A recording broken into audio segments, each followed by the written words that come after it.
Americans are capable of only thinking of one important thing at a time. Just as I reject the notion that somehow sustainability is the luxury issue rather than being a matter of basic justice. Sustainability is a matter of justice just as surely as the living wage is a matter of justice. I could give you all kinds of statistics or stories that bear this out, and others on the panel have and will do that as well. But I ask you, have you ever seen a toxic waste dump in an upper-class neighborhood? No, it will never happen. The true cost of environmental degradation will always fall disproportionately on lower-income people. The health risks of exposure to pollution, the unpredictability of weather patterns, the danger of flooding or drought, inconsistent food production, you know the litany. Cameron, you talked about the lessons of Katrina. Clearly, the primary lesson is that the best predictor of survival of a natural disaster is your income level. The more money you have, the more likely you are to be able to protect yourself from these things. And that is to our shame. For years, the Unitarian Universalist Service Committee has been talking in our congregations about the fact that while we are still very much in love with oil, our grandchildren's wars are probably going to be fought about water, not petroleum. Clean drinking water, water to bathe in, water to irrigate fields. It is a simple matter of justice. We in this nation are the producers and investors and consumers of a disproportionate percentage of the carbon-creating technology on the globe.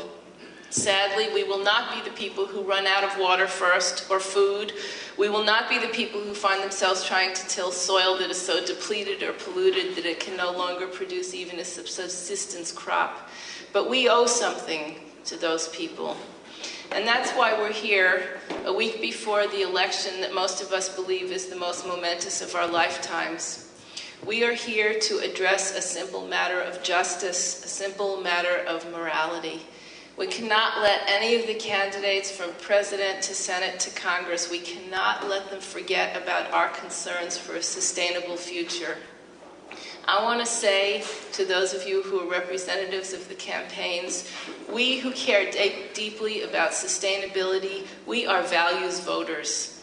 And our value is a commitment to bringing to bear the resources, the energy, and the ideas of the best and the brightest of our generations to halt the degradation of this planet, this gift, and to go back to Dr. Wake's terms, bring us down on that chart to that 350. That 350, that's a theological concept as well as a scientific concept, and it's one that I think we all have to get behind so that we do have a future to pass on to our children and our grandchildren.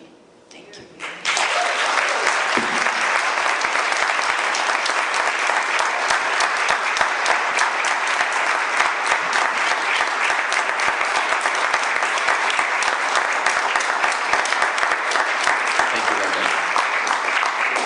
Our final speaker this evening is Stacy Vanderveer. He's an associate professor of political science right here at UNH, and his research interests include international environmental policymaking and its domestic impacts, the connections between environmental and security issues, and the role of expertise in policymaking. Before taking a faculty position, he spent 2 years as a postdoctoral research fellow in the Belfer Center for Science and International Affairs at Harvard University's John F. Kennedy School of Government.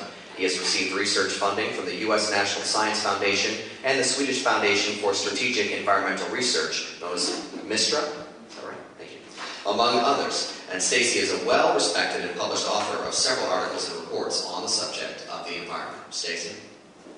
Thank you very much.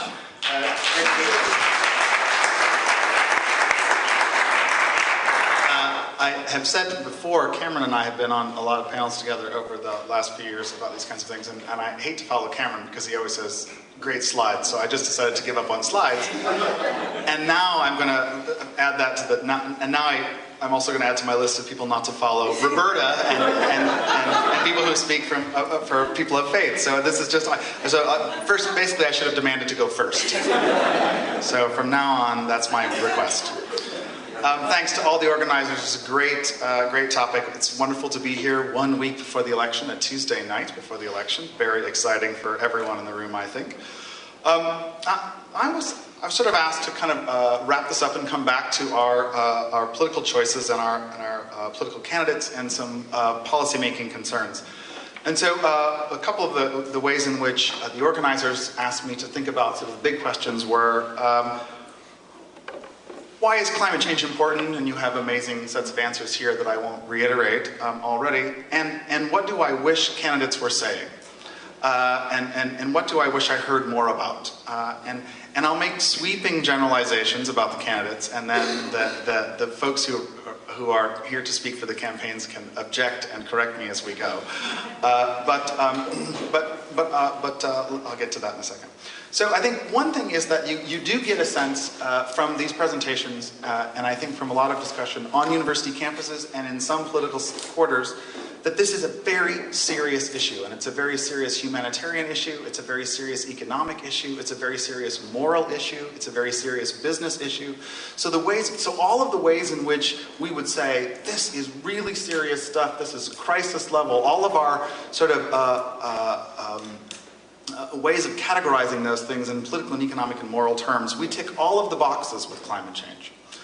And so I think kind of a general answer, which I'll return to at the end of my comments, is that I wish that our political candidates and our political office holders, that the tone and the amount of time they spent on this issue reflected that seriousness a bit more than it has to date. And I don't want to sound overly negative about that, but I'll return to a couple of examples. But in a way, I think we have to accept some things about climate change. In some parts of the world, people are already dying because the climate is changing, right? In some parts of the world, including in North America, species are on the brink or going to extinct because the climate is changing. As we look into the not distant future, more people are going to die because the climate is changing. And millions more will have their daily struggles to survive and their attempts to climb out of the worst kinds of poverty in the world made all the harder because the climate is changing. So I mean, this is the nub of these issues, right? This is how serious they are. So what else do I wish I heard? I wish I heard a bit more about the importance of American leadership in this issue. And let me say what I mean by that. The first way in which America and the United States and our policymakers and all of our citizens, I don't want to suggest that policymakers are merely the only people responsible for our climate emissions. We're all responsible for our own as well. But one of them is that we need to get our domestic house in order. So I think before we have policymakers who criticize international treaties and who say what's wrong with so many other efforts to reduce climate change emissions around the earth, we should have a domestic policy that reflected the seriousness of this problem. And it seems to me that we would have a lot more credibility to demand of China or India or Europeans or Brazilians or Mexicans or Canadians or whoever else we might hear invoked in our politics, to demand that they do more if we were doing much more than we're doing now. And so I think we have to, and this is because that American domestic leadership is about having the sort of moral leadership, but also to be able to illustrate the effectiveness of strategies that things can be done. And instead, as a number of the previous speakers have mentioned, other countries are illustrating that things can be done in a much better fashion than is the United States of America. And I think we have to accept that not only is the United States not leading, it is behind at best and often in the way, right? So in some respects, politically speaking, at the global level, we are in the way. And so I think this is the kind of seriousness we need to reflect to our policymakers. I think we've all experienced over this last year the volatility of energy prices. We all know that there is more than one war on. We all know that oil and energy issues and access to it is not incidental to where it is that violence gets done in the world by Americans, but also to Americans and by other people against other groups. These energy and oil issues matter, and we have to be able, across the political spectrum, to put together the concerns about our climate and the concerns about energy security and the concerns about our economic growth levels with a concern about justice and what kinds of a price we extract in order to have access to 1/4 of the world's oil for 4% of the world's population. I think we also have to embrace the fact that